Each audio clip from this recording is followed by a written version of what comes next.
नमस्कार दोस्तों, स्वागत है आपका हमारे YouTube चैनल पर। आज हम लेकर आए हैं एक बहुत ही खास वीडियो जिसमें हम बात करेंगे शापित गांव के बारे में। अगर आपको हमारा कंटेंट पसंद आए तो कृपया लाइक करें, शेयर करें और हमारे चैनल को सब्सक्राइब करना न भूलें। चलिए बिना किसी देरी के वीडियो को शुरू करते हैं।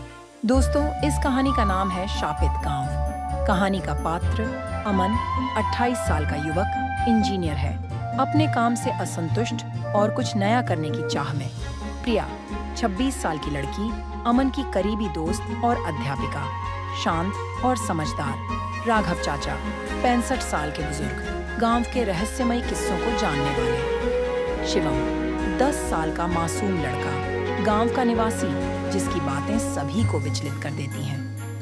अमन और प्रिया एक पुराने रहस्यमयी गांव में आते हैं जिसे लोग शापित गांव कहते हैं। दोनों रोमांच की तलाश में हैं और गांव के बारे में अजीब बातें सुनते हैं।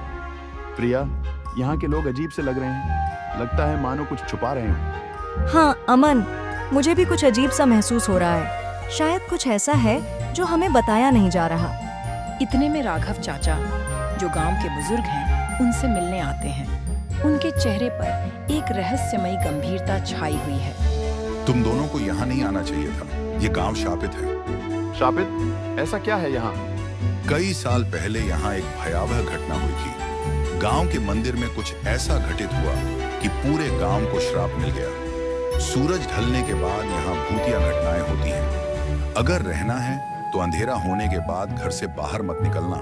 अमन और प्रिया आश्चर्यचकित होते हैं, लेकिन इसे केवल एक पुरानी कहानी समझते हैं। रात होते ही अमन और प्रिया एक पुराने घर में ठहरते हैं। बाहर तेज हवा चल रही है और खिड़कियां जोर से बज रही हैं। अमन, मुझे यहाँ अजीब सा महसूस हो रहा है। चलो वापस चलते हैं। अरे प्रिया, ये सब बस कहानियां हैं, कुछ नहीं होगा। तभी दरवाजे पर धीमी खटखटाहट होती है। दोनों एक दूसरे को घबराई नजरों से देखते हैं। क्या हमें दरवाजा खोलना चाहिए? हाँ, देखते हैं कौन है। दरवाजा खोलने पर सामने शिवम खड़ा होता है, जिसका चेहरा डर से सफेद पड़ चुका है। आप लोगों को यहाँ नहीं रहना चाहिए था। यहाँ आत्माएं हैं जो किसी को नहीं छोड़ती। ये सब तुम कैसे जानते हो? मुझे भी नहीं पता, पर रात को मंदिर की घंटियां बजती हैं और वहां से चीखें आती हैं। अमन और प्रिया उस रात मंदिर के रहस्य का पता लगाने का निर्णय करते हैं और शिवम को साथ लेकर मंदिर की ओर बढ़ते हैं। रात का समय है और हवा में एक अजीब सी ठंडक है। चलो देखते हैं कि यहाँ क्या है। शायद हमें कुछ जवाब मिल जाए। जैसे ही वे मंदिर के पास पहुंचते हैं, दूर से ही घंटियों की आवाजें सुनाई देती हैं और एक भयानक परछाई मंदिर के अंदर दिखाई देती है। अमन, ये सही नहीं लग रहा। हमें वापस चलना चाहिए। अचानक मंदिर के अंदर से एक विकृत आवाज आती है। यहाँ क्यों आए हो? जो यहाँ आता है वो वापस नहीं जाता।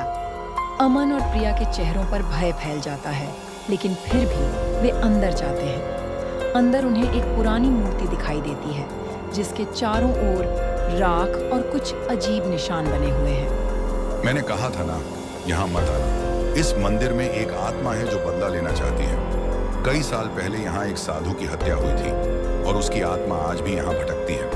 तो क्या हमें यहाँ से तुरंत निकल जाना चाहिए? अब बहुत देर हो चुकी है। आत्मा ने तुम्हें देख लिया है। अगर उसे संतुष्ट नहीं किया तो वह तुम्हें भी नहीं छोड़ेगी। अमन और प्रिया मंदिर से बाहर निकलने की कोशिश करते हैं, लेकिन रास्ता बंद हो जाता है। तभी मंदिर के अंदर से एक सफेद छाया उभरती है और उनके पास आने लगती है। अमन, अब क्या करें? ये आत्मा तो सच में है। हमें मिलकर इसका सामना करना होगा। अमन और प्रिया प्रार्थना करने लगते हैं और राघव चाचा उन्हें निर्देश देते हैं कि आत्मा से माफी मांगे और वादा करें कि वे गांव की शांति भंग नहीं करेंगे। ये लोग यहाँ सिर्फ मदद करने आए थे। कृपया इन्हें छोड़ दो। आत्मा धीरे धीरे शांत होती है और फिर हवा में विलीन हो जाती है। पूरे माहौल में शांति छा जाती है और मंदिर की घंटियां भी बंद हो जाती हैं। अगली सुबह अमन और प्रिया गांव छोड़ने का निर्णय लेते हैं। राघव चाचा और शिवम उन्हें विदा देने आते हैं। भैया दीदी, क्या आप फिर से यहाँ आओगे? अगर गांव का श्राप खत्म हो गया तो जरूर आएंगे। दोनों विदा लेकर गांव छोड़ देते हैं, लेकिन उनके चेहरे पर उस रात का डर और रहस्य हमेशा के लिए अंकित हो जाता है। इस कहानी की सीख यह है कि रहस्यों और पुराने विश्वासों का हमेशा मजाक नहीं उड़ाना चाहिए। कई बार ऐसे किस्सों के पीछे कोई गहरा सत्य छिपा होता है।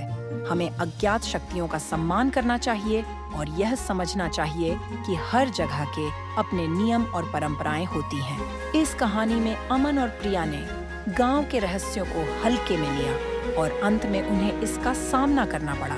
इसलिए हमें प्रकृति और पारंपरिक मान्यताओं के प्रति संवेदनशील और सतर्क रहना चाहिए।